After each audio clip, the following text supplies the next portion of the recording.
Saudi Arabia has announced a major overhaul of its property ownership laws that will allow foreign nationals to buy and own real estate in the kingdom beginning January 2026. The move, part of broader economic reforms aimed at boosting investment and diversifying the economy, marks a significant shift from previous restrictions on non-Saudi ownership.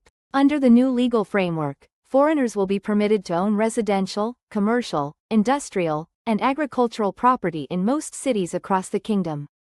However, there are important geographic exclusions and conditions.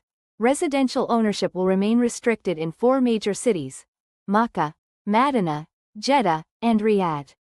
Authorities may later designate specific zones within these cities where foreign ownership is allowed, subject to regulatory approval. The updated rules differentiate between residents and non-residents. Foreign residents living in Saudi Arabia will be allowed to own one residential unit outside the restricted zones, except in Makkah and Madinah, where ownership remains limited to Muslims under existing religious guidelines. Non-resident foreigners will be permitted to buy property only in areas specifically designated and approved by Saudi authorities.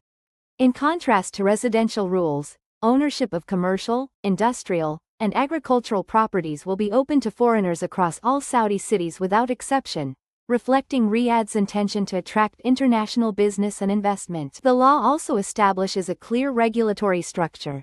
Designated areas of ownership will be defined by the Council of Ministers based on recommendations from the Real Estate General Authority and approved by the Council of Economic and Development Affairs.